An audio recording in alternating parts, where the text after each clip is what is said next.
Good morning, folks. Very warm welcome. So my name's Paul. I'm the founder and CEO of Trickle. Really excited today to have you all for our first webinar in our Be the Change series. Today's topic is transform employee frustration into high impact change. And today we've got two inspiring industry experts with us. First of all, I'd like to welcome Dr. Kevin Teo, who's a chartered psychologist and lecturer in organisational psychology at Birkbeck, University of London. And also I'd like to welcome Martin Osler, who's the Chief People Officer at Johnson Carmichael Accountants and Business Advisors.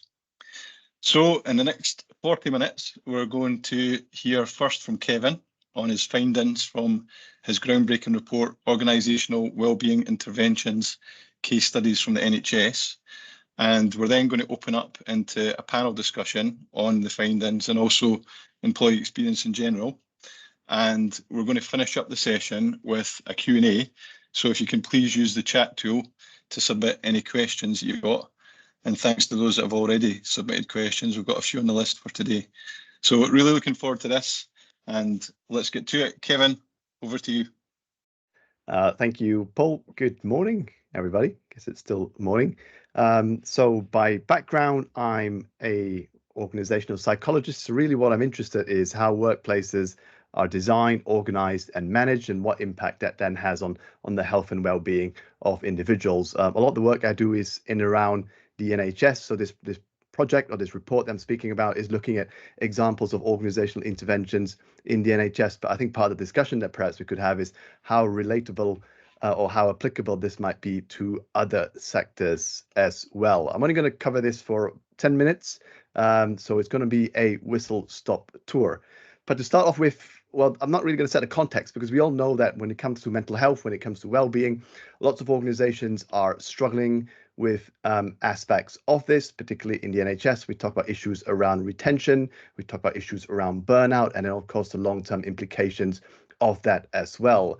I thought it'd be useful to take a step back actually and look and take an evidence-based perspective and say, well, actually, what do we know when it comes to what are factors that lead to poor well-being in the workplace? And if you use burnout as an example, so a meta-analysis, which is basically a summary of lots of different research studies, kind of outlines some of the predictors of burnout in the workplace. And you can see over here, the bars, basically the longer the bar, the stronger the effect of that particular factor.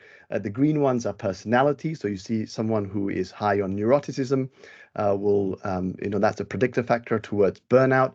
And then in orange, what you have over there are things which are known as more psychological states. So, how we think, how we cope, how we process information. So things like self-efficacy, so confidence, optimism, so how optimistic we are. And we could probably factor in things like resilience, which I know is a very loaded term as well.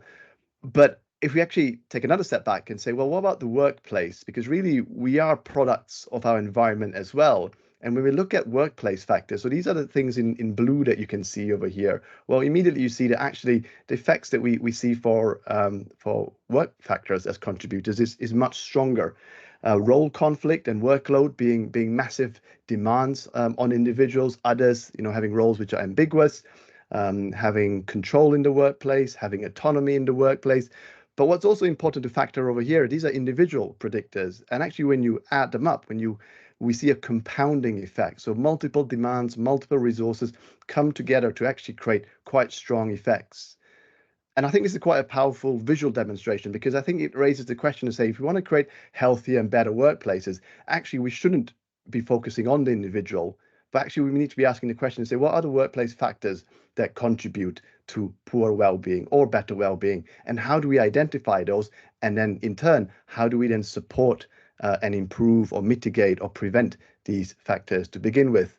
And just building on another study, this is from the UK Labour Survey. This was done out of Oxford. William Fleming looked at 143 organisations across the UK, nearly 30,000 workers, and again, very similar finding, coming to the conclusion that actually workers that take part in individual focus interventions, so that focus on the individual, things like resilience training, mindfulness, well-being apps, actually no better off in relation to multiple subjective well-being indicators. So measures of general well-being, of stress, of happiness, makes no difference from that perspective. But actually, when it's looking at workplace factors, so similar to what we had in the previous slide, things like being bullied, having unrealistic time pressure, discrimination, strained relationships, influence, all were associated with well-being. And in turn, actually, what were the interventions that which lead to improvements on well-being outcomes? Were things like actually trying to change working conditions, having right levels of training, having flexibility around break times, having a sense of voice and influence around change, around pay, fairness in the workplace, flexible work, having good collaboration. So really, actually, when we think about better working environments and better working conditions, we need to be taking that systemic approach to say, well, what are the factors in the workplace that we need to basically we need to work with? Because really what we want is a preventative approach.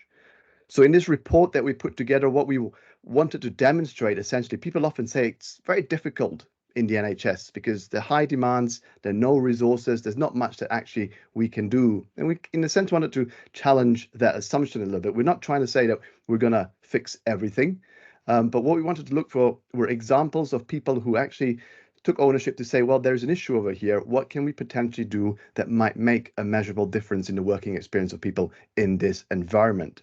And one of the frameworks that we use to try and kind of move away from the individual focus was the IGRU model. And that basically says we can approach things in an organization across these sort of 5 levels. So what are we doing at the individual? What are we doing with groups? What are we doing with leaders? What are we doing with the organization?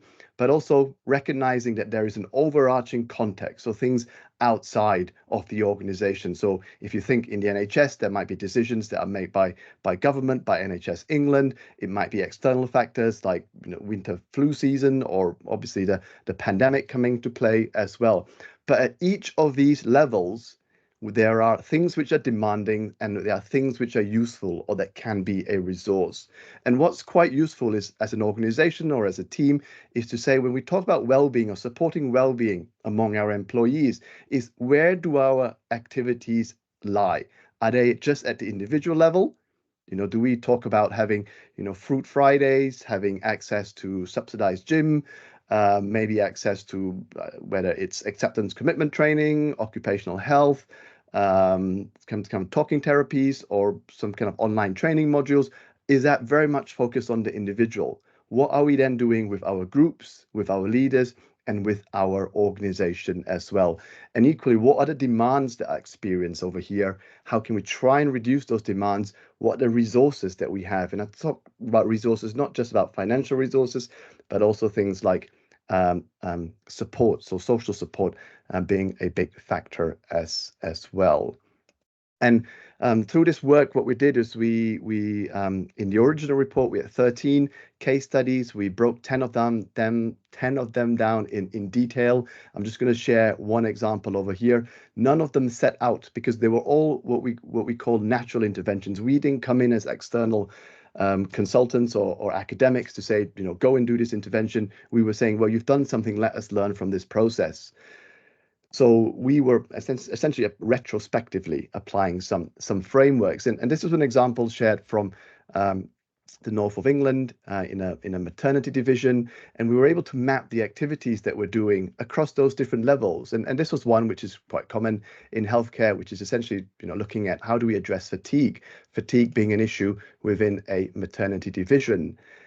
And if you think about how many organizations, many trusts approach the issue of fatigue, well, often it's individual to say, well, here is a module on, why fatigue, managing fatigue is important.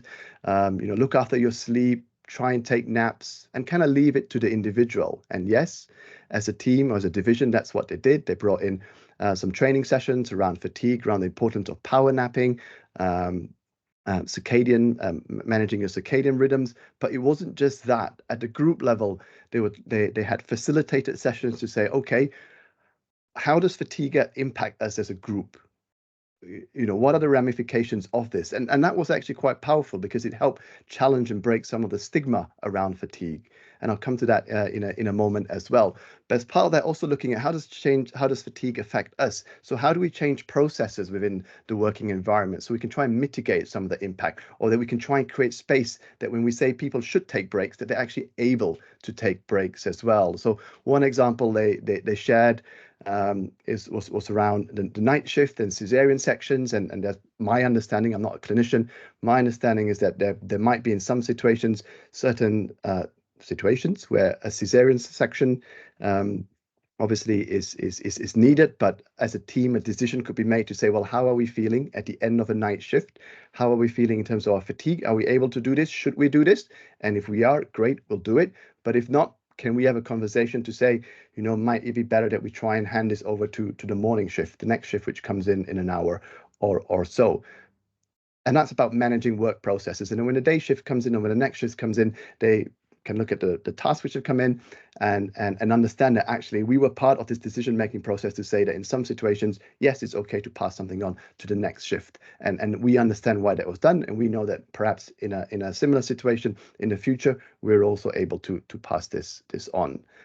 So that's an example. Some of the activities at the group level, at the leader level, was then about challenging assumptions. What they had was one of the head midwives over here who basically had the mindset to say, my midwives don't get tired. And if you have a leader in the organization or in a setting which has a mindset like that, well, no one's going to say, I'm tired, because the mentality and the culture that's being set over here is that actually a good midwife does not get tired. But what that actually allowed was to create space for other senior members of staff to actually step forward and say, no, that's not right, that's not appropriate. I also get tired. We all get tired, and we need to challenge this assumption and this mindset. And again, with leaders, setting examples by taking breaks as well. At the organizational level, obviously trying to support also, and they found some extra money to provide more on-call cover. So again, anesthesiologists were saying, well, it's great, you tell us that we should take breaks, but it was not possible. So they found some additional money to rota additional staff on call overnight to facilitate that. And then also at the organizational level, then they got some additional funding to revamp rest facilities and providing sofa beds. And collectively, what we see over here is that actually fatigue then is not just about the individual, as I sort of alluded to earlier on. It's not just about saying, well, as an individual, fatigue's important. Here's a training session. Look after yourself. Here's a sofa bed. Go and use it. You can have a very nice sofa bed, great rest facilities. But if you've got a leader who says, my staff don't get tired, that's not appropriate, then you're never going to actually encourage positive change in that environment. So that was just one example that I wanted to share in terms of work being done from a more systemic perspective. But looking through the report, we wanted to actually end and draw out some principles around organizational interventions, because people often say, okay, our setting, our team, our organization is struggling with poor mental health, with poor well-being. What do we actually do? What's the best intervention? What's the best training program, the best app, the best self-rostering system, best way to take breaks, whatever that might be? And actually, what we've came to the conclusion over here is that there is no best way of doing things. We summarized the 13 interventions, and one of the conclusions we came to was to say, actually, what works in one setting is not going to work in another setting, because every setting and every workforce and every team is different. So what we have are principles instead. And I'll just kind of go through them very quickly. The first is to recognize that staff well-being is a systems issue, and I hope that's clear from the few slides that I've shared so far. It's not just about who we are as an individual, but if our working environment, if our teams are challenging and difficult, then actually you can have very healthy, resilient, optimistic, confident people, but the vast majority of them will get broken down over time. The second is to recognize that we have to tailor the intervention to the context. So as I said, just because what one thing works in one place is not going to necessarily work in another place. And again, we saw that in some of the examples that we were able to collate, where an intervention worked really well, then an organization says, well, that worked really well in that team, let's apply that to another team. But the second team says, well, that actually is not our issue. So we don't understand why we're being asked to do this. So it's really important for us to take a step back and reflect and say, what is our context? What is our issue? And therefore, what are solutions which are appropriate to us and not necessarily have something imposed on us top down. And because of that, it's essential that we need to involve staff in the process, providing voice, providing agency in terms of identifying what those issues are, and also developing solutions, because not only do we better tailor make what we do to our context, but we also help staff improve their sense of agency and also ownership over the work that is being done. Getting support from leaders is important in terms of role modeling, in terms of freeing up resources, but also challenging mindsets. Because again, the slide that I shared, my midwives don't get tired. If you have similar mindsets which are perpetuated by leaders, then actually you are going to struggle in this area. We have to recognize also that actually interventions are iterative. We can't just say we have an intervention program, we have a policy, and that's it. And that's not going to work, because the world of work will change, our demands will change, our workforce will change. So we need to recognize that we have to continually adapt what we are doing. And equally, no intervention is perfect. So I think it's far more useful to view interventions as a process rather than as a distinct activity, because we do something, we hopefully evaluate, see what worked, what didn't work, who's benefiting, who's not benefiting, who's not taking part, and in the next time or the next round of whatever we're doing, how do we tweak it to make it a little bit better? And I think too often we get hung up with trying to develop the perfect intervention, when actually I think what's far more useful is to try and do something, learn from it, and do it again better the next time. And finally, to then actually think we need to plan for the long haul, because like I said, it's not one distinct activity or intervention that we're doing. So how do we try and embed this within the work that we are already doing or that we are planning to do? How do we align this with existing priorities, resources? How do we get the support that we need from the appropriate stakeholders across the teams or across the organizations? So in a nutshell, that basically is my whistle-stop tour of the work that we did. I'm just going to highlight the report. If you want to Google it, by all means, you should be able to find it. If not, you've got my contact details. By all means, reach out if you've got any questions or comments. But for the purpose of today, that's it. I think the slides will be shared if anybody wanted a copy of that as well. But I'm going to hand back over to Paul at the moment. Thank you so much, Kevin. I absolutely love your research, your findings. I first came across it actually in a Guardian article, and I think the headline was "Employee Wellbeing Apps Don't Work," which caught a lot of kind of attention. So well done on those findings. So can I just start by asking you a question about kind of principle versus practice, right? So, they sound great in principle, but we talk a lot about the NHS. We would do a lot of work in the NHS, and we get asked this question a lot. How realistic is this in workplaces where there's high demands and simply no resources? Yeah, that's a good question, and I think that's some of the origins of the work that we did through this report, was to try and say, actually, we can do something. Firstly, I guess I want to be clear. I don't want to overpromise and say we're going to fix an entire trust or we're going to fix the entire NHS. But what we're trying to do is, in the setting that we're in, make a difference to those who are in that environment. And through the case studies and examples that we collated, we had everything from something which happens at a team level right up to an entire trust or an entire organization. But and they can be as simple as you want. Sometimes when I talk about organizational interventions, people think it has to be a big restructure, an IT system. We need to bring in management consultants. But one of the examples which I really like is what they did was they changed the way their MDT meetings were structured, multidisciplinary team meetings, on a monthly basis. So something which used to run for 7 hours once a month, by changing the parameters of what they were talking about, they brought it down to 3 hours. So they basically, each individual got 4 hours back a month. It also changed from something which people felt we had to do as a tick box exercise. They changed it to something that actually we want to do, because now we know why we're doing this, and we're essentially talking about cases that we want to talk about, rather than talking about everything that we think that we should be talking about. So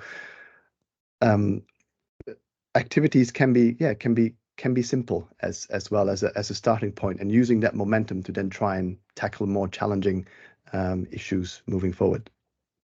Yeah, absolutely. And I think, we talked a lot about change is possible, right? I remember that coming up vividly in the first conversations we had. And I think something you touched on about it's not about fixing everything, right? That's something we see a lot of, is that we speak to people and they think, well, actually, this is going to be difficult because we're going to have a list of requirements that people want, and they're going to expect that we're going to say yes, yes, yes, and we have to say yes to everything. And what we've found over time is that actually it's about having conversations, right? It might be, hey, this number one thing, we can't do anything about this because, but number two and three, we might be able to progress right now. And in our experience, it's the we can't do anything because that often encourages a really kind of positive morale, because people then understand why things can't be done. One of the things we've talked about, though, is barriers to people making change. So, Martin, obviously a different context from the NHS for you. What would you say are the barriers that are stopping people from making change, even when they're, maybe suffering frustrations every day? What do you think stops people from making a change? Yeah, I think just to follow on from Kevin's point there is that recognition is really key, Paul, to recognize that there's an issue and then to talk to people about how you can resolve that issue. And to your point, maybe it's not possible, but to have that conversation makes a huge difference to people. And I think it comes down to leadership. It's leadership setting the tone, whether that's at the macro level, the chief executive level, or whether that's within your individual teams. It's setting the tone. It's walking the talk on things like well-being, taking your holidays, making sure you're not sending emails at ridiculous times of night, and recognizing that there might be a challenge is huge. What stops people, I think, often, Paul, is leadership, is a feeling that they won't be listened to. I mean, one of the things we do, Johnson Carmichael, is we have a People and Culture Forum, which is an employee-led organisation that looks at a range of issues to improve our culture and working environment. And that includes LGBTQIA, talking about issues like the menopause, trying to change how we approach flexible working, and just having that openness and that ability for people to raise issues with leadership, I think is hugely impactful. So to answer your question directly, I think what stops people is a feeling that they won't be listened to. Yeah, okay, thank you. When you talked about Fruit Fridays, Kevin, it was bringing back a horror story that I experienced in 2015, but I'll talk about that on another day. It ended up being called Fruitgate. Yeah, ground up. I mean, that's a big part of it, right? Is employees leading change. And some of the feedback that we hear from our customers is that sometimes just having a conversation about a challenge actually is enough to make that challenge go away. We had one customer, it was a university, and they were using our platform for feedback from students as well, right? And what the platform does is it ranks things. Here's the top 5 things that people care about. And the number one thing that came up was, it's really frustrating when people are talking during lectures. I spend a lot of time trying to focus and people are talking at the back of the room. And the lecturers there said they didn't do a single thing, right? Just the fact that made it to the number one, people were embarrassed about it and stopped talking about it. So often the conversation is enough. Okay, Kevin, this is maybe putting you on the spot a little bit. Can you tell us about any common characteristics that you see within organisations that do a good job of this, that get things right from your perspective? I think actually it links into some of the points that we've just been talking about. It's having a recognition that actually we are talking about not just the individual but the environment that we're in.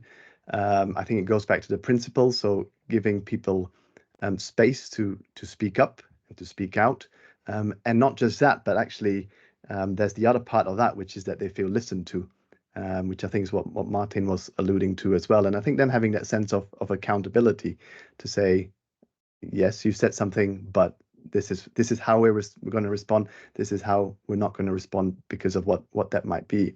And I think starting small and starting somewhere is important, because I think that often, particularly in many organizations where people are burnt out, they're cynical, they're tired, they're not wanting to do anything extra, and actually making that little change to say, actually, let's try and do something, and let's listen, and let's start somewhere. And people go, okay, you get a few people who go, okay, actually, we made some noise and something happened. There's been a ripple effect. let's try and make a bigger ripple, and then how do you respond to that? And talk about having sort of small wins and building on that success. And I guess from that perspective, seeing everything as a process, it's continuous, it's not just one thing, but we have to learn, we will make mistakes, we will have to try again, and just keep going.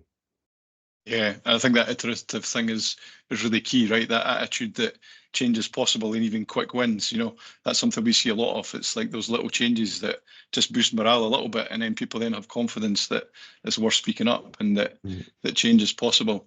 It's reminding me also, of. I think, sorry, I didn't mean Sorry, to speak. go. Sorry, I didn't mean to speak over you, but it also then adds in, when done right, the irony with organizational interventions and these processes is sometimes it's not just about the change that happens, but when a consultation process or intervention process like this is done right, you could say we're not able to add more staff, we're not able to reduce the expectations from our clients or from our patients, but that process of being heard and being involved can support individuals in feeling actually like people care about us, our organization cares about us, we're valued, we're important, we matter. So that sense of control and recognition is also really important. Yeah, 100%. Well, Martin, I'm just going to on come to that, you. Sorry, go. I was reading a report, just to follow on from that, I was reading a report by Hunter Adams, an HR agency yesterday, that said that only 11% of people in the UK say they're engaged in their workplace. 11%. So, you know, that's exactly what Kevin's, you know, saying there, that if we do speak to people, if we do consult, if we do collaborate, people will become more engaged in what they're doing. 100%. I think that was from a Gallup study. I think the 11% That's came right. from Yeah. the reference. Yeah. I'm going to come to you in a second, Martin, about hybrid working.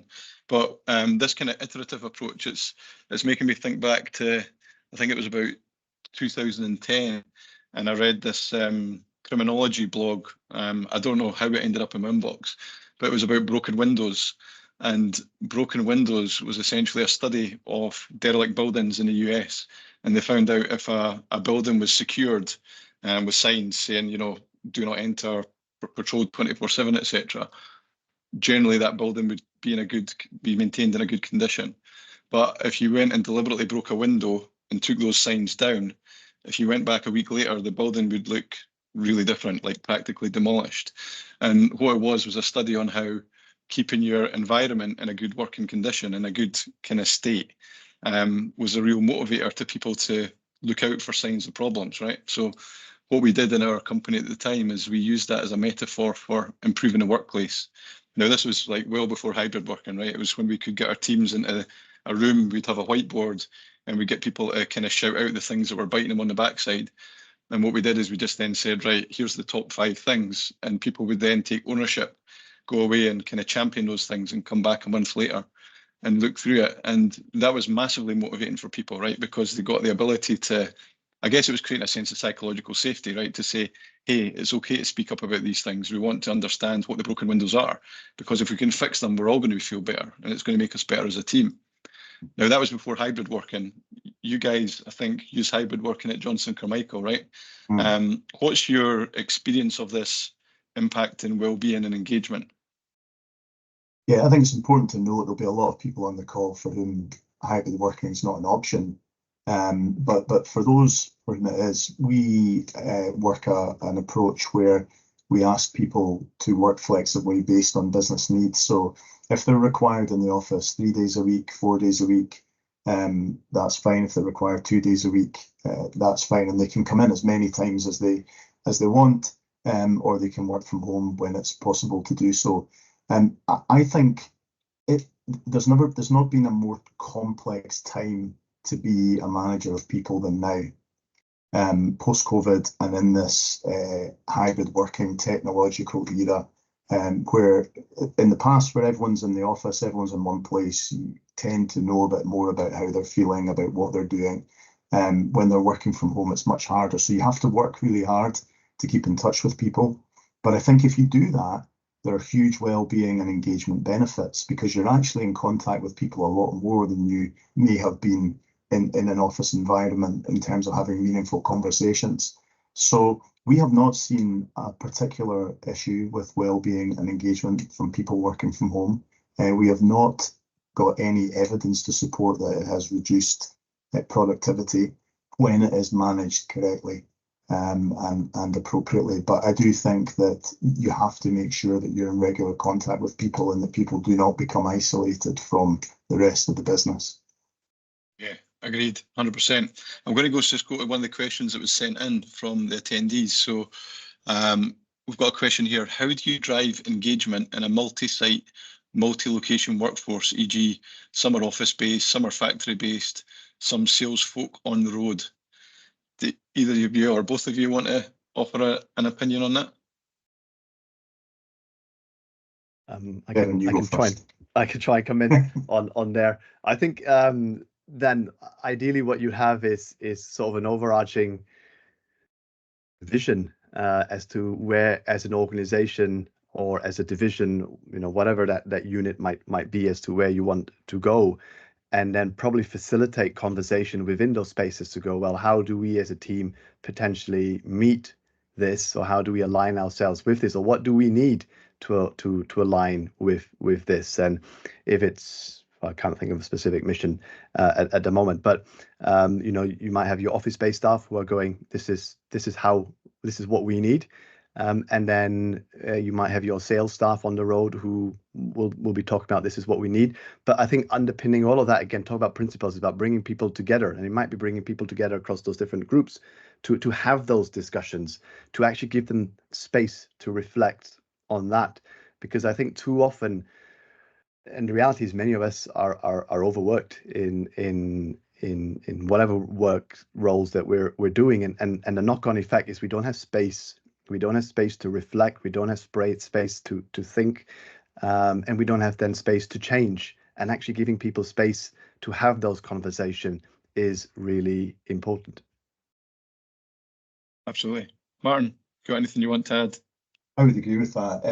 I think speak to people, ask them, get them involved in what they would like to see happen. You could take one or two people from each of the divisions that was described in that question and bring them together as a focus group and get them to work together on a plan for how they can ensure that the firm is working together and has a coherent kind of vision. The other thing that is huge in this is values. We've got 4 values in our firm, which are standing in other people's shoes, doing the right thing even when no one else is looking, and remaining relevant and leading our future. And I think when you have values that people understand and buy into, it doesn't matter if you're on the road or you're sitting in an office, that will drive your behaviours and where you want to see the firm get to.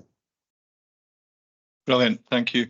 And Martin, I'm going to stick with you because previously, before this webinar, right, we've had many conversations and you've talked about the challenges with recognition and you've kind of touched on that today.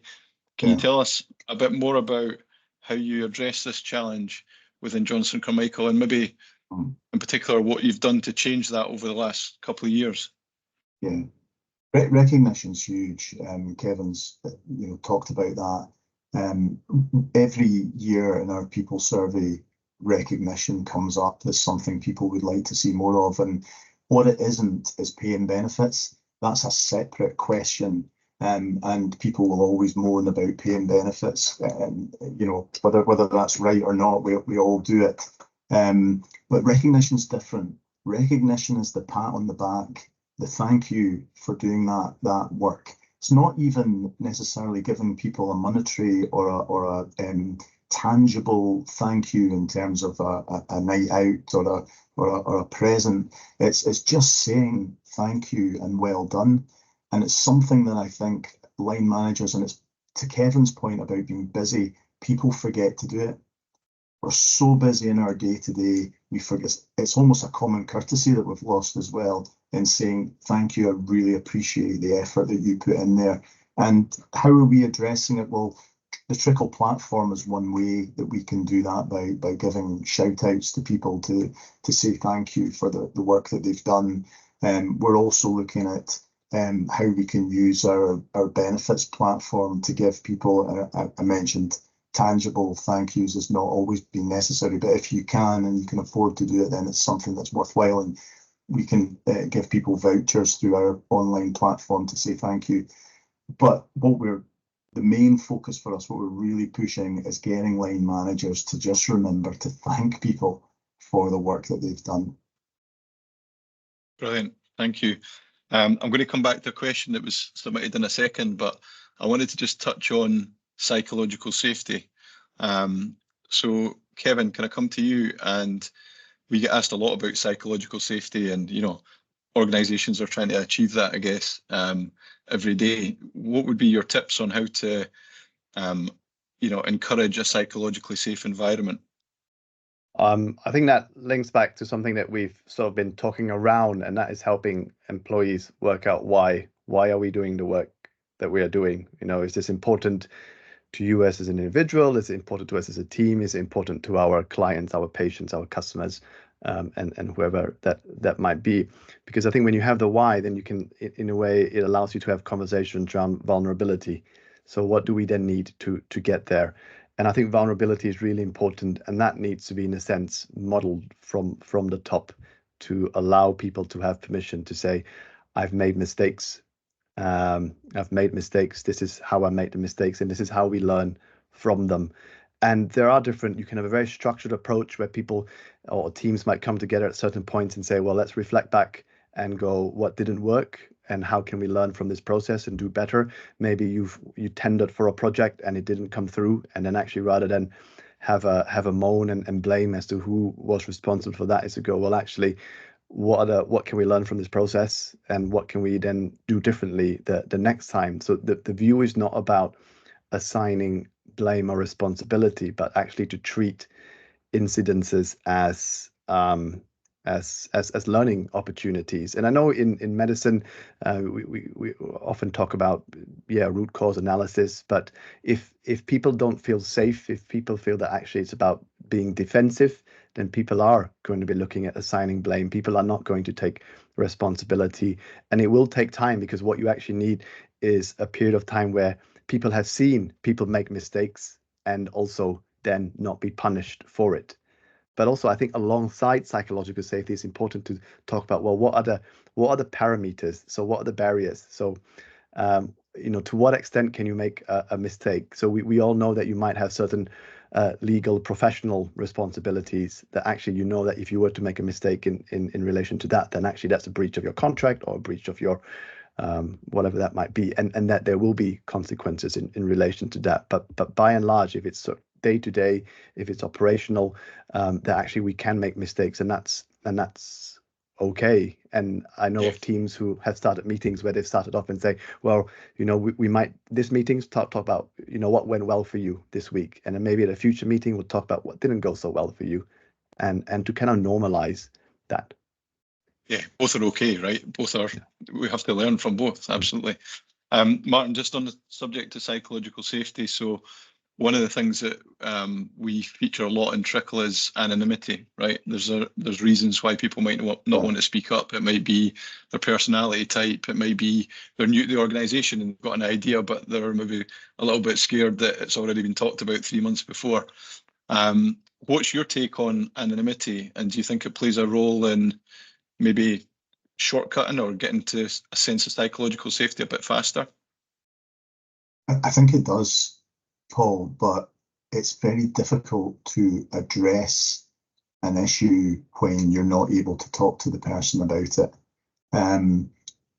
It's statistically proven that the UK is the most hierarchical working environment anywhere in Europe, and it's partly why our productivity is well below the rest of Europe, because innovation and ideas don't surface because we're so hierarchical. And I think we need to break that. It relates to psychological safety so that people feel they can speak to anyone in the organisation with an idea or an issue. We get a lot of, so for an example, on anonymity, we had a well-being session at one of our conferences where we had a Slido question up on the screen, and we asked people, how are you feeling today? Are you feeling great? Are you feeling fine? Are you feeling not so great? Are you feeling terrible? And there was one person put terrible. And I went on the stage and said, look, I'm really, really concerned about this. If you're feeling terrible in this room just now, I want you to feel that you can reach out and tell us why, and we'll try and help you. And a couple of weeks later, that person did reach out, and we were able to address the problem. But this is the problem with anonymity. If you walk past it, and you don't know who the person is, how do you do anything about it? So I think for psychological safety to work, yes, it's got to come from the top. We've got to change our attitude to hierarchies, but people have to feel comfortable. And there's lots of laws now that protect people to do this in the workplace. I know it's not easy, but people have to feel able to put their names to things.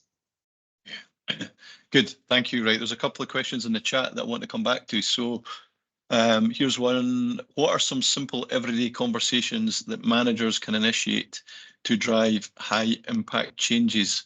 Kevin, do you want to have a shot at that one? Yeah, I think if we are talking about simple conversations, and I think they should be simple, because I think often we try and over-engineer and structure things, and it's just actually having space to have those conversations. And it's the simple things like, how are you doing? Pretty much that's to Martin's point. How are you doing? What do you need? You know, and different versions of that question. You know, what do you need for you to perform well, or what actually do you need to be happy in the workplace? And it's kind of going back to the why. So why is that employee working? And it can be very off-putting if you say to an employee, what do you need to be high performing? Because most employees probably, you know, at the top of the list is not to be high performing. I want to do work which I find interesting, which is important to me. I have other interests as well. Great if they're aligned with work, and many might be driven to do well at work as well. But you know, if you are just viewing it from that lens, then we might see people as resources instead of actually as people. And I think so. Yeah. So the point is, see people as people, have those conversations, ask them what they need, and whether it's to say, you know, what's a demand that we can change, what's a resource that you need, what can we perhaps do differently, what would you like, how can we help you, and just different versions of those questions in an informal way would be useful. And I think actually in closing the loop and then coming back, so it's not just saying, Paul, what do you need? And then you can say, all right, that's good. But then let me come back to you and say, all right, Paul, we spoke 2 weeks ago, you mentioned this, and this is what we're going to do. Or I know actually you shared that with me, but we can't do that. Or we're not going to do it now because of. And actually, it's not just about asking the question, but as part of that conversation is recognizing that dialogue is iterative, kind of going back to that point. 100%, yeah, 100%. On the what can we do differently, it's making me think of something I read about recently. I think I mentioned it to you, Kevin, which was Singapore General Hospital use an acronym GROSS: get rid of stupid stuff, or get rid of silly stuff. And I think that's a really good approach. I posted this on LinkedIn a few weeks ago actually, and it's like, hey, tell us the things that we're doing that are silly, right? Because we all design workplaces with the best intentions, but over time, those processes, right, they're not fit for purpose anymore, right? They're not relevant. And I think it's about people just being able to challenge, yeah, why are we doing this? We could be doing this instead, you know? And that's one of the things that I really like about trying to force those everyday conversations, right, around change. Change is possible. Right, I'm going to have to wrap up, I'm afraid. That's been a massively enjoyable session. Thank you so much. I've really thoroughly enjoyed it. A big thank you to our experts, Kevin and Martin, for sharing what I hope are very valuable and actionable insights with everyone today. And also a big thank you to everyone for attending and for getting involved and for putting questions in. As I said, this is the first in our series, Be the Change. And our next webinar in June is going to focus on the evolving needs of Gen Z in the workplace. We'd love to have you along. We're going to follow up and we'll send out an email with the joining details for that. Just before I say bye-bye, we've got 5 employee engagement strategy sessions that we have available each month. And for June, we will prioritise anyone that's on this session today who wants to get involved and have a session with us. You can register on the website, and I think there might be a link in the chat as well that Rebecca's just posted there at 12:15. So I'll leave it there. Thank you so much. Great to see you all, and have a great day, folks. Bye-bye.